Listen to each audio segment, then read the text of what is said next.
We are at a hotel in Abbotsford, an undisclosed location, and we are providing an isolation center for folks who are unsheltered, to give them an opportunity to isolate when they're being tested for COVID or they're COVID presumptive symptomatic.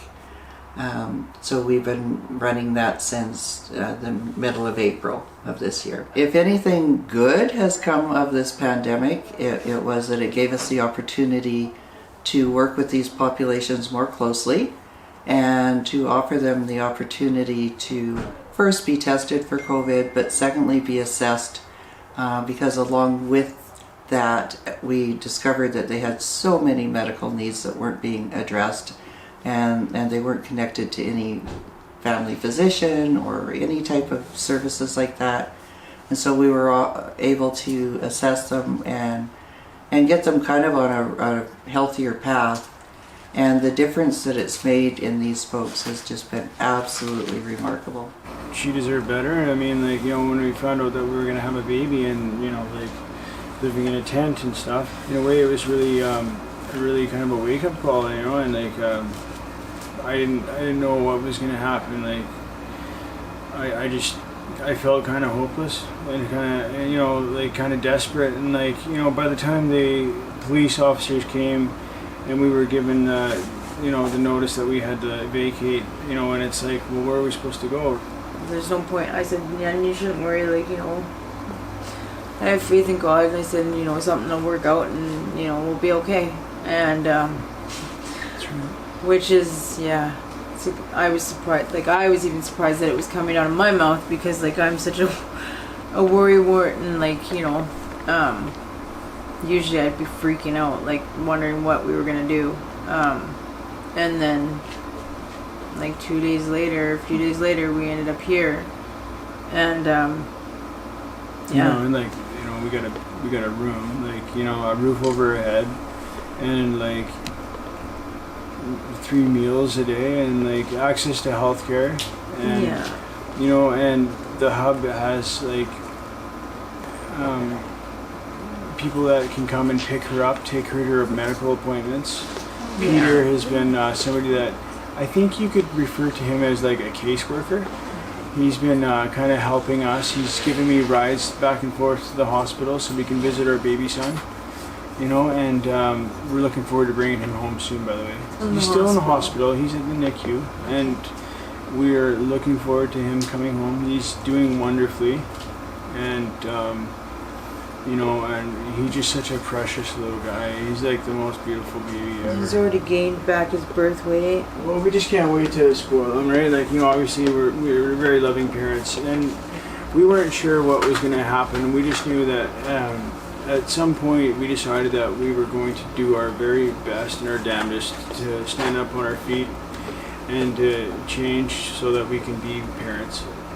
I also knew that realistically people don't often go from being street entrenched to a stable lifestyle overnight. So I figured that in the time that it may take us to get ourselves together on our feet, that we would probably have to have some sort of a plan in the meantime.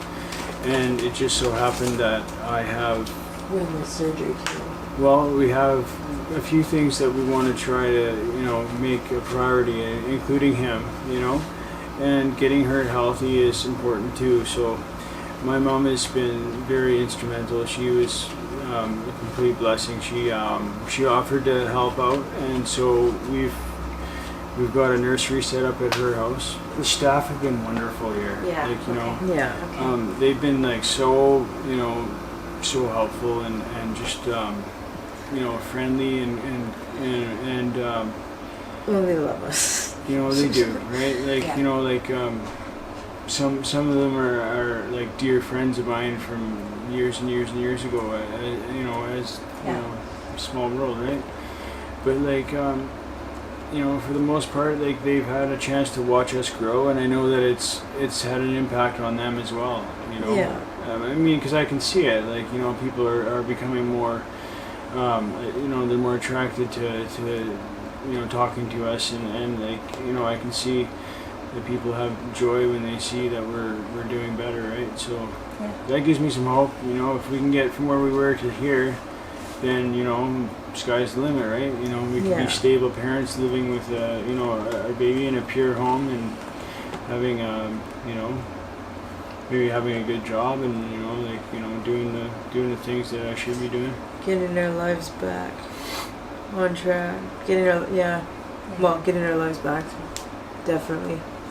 But, you know, it's not going to happen for us. We know that it's going to take work, right? You know, And we're that- realistic about it. Yeah. Well, we are the ones doing the work. They just gave us a roof, right? Without that, I don't know. I actually don't like even want to think about where we would be Yeah, no. if we were still outside, like, and where Elijah would be. That's not. Yeah. Let's just say that they definitely picked the right pony. I think that, you know, we are a worthy investment. I believe that, you know, and people are so amazing when you give them a chance to, like, you know, just give them the basics. They can, you know, it's amazing, like, what happens, right? Some people don't want it and some do. Like, you know, we just happen to be ready and wanting it, right? And so, Yeah. thank God it happened, you know, opportunity kind of met circumstance, you know.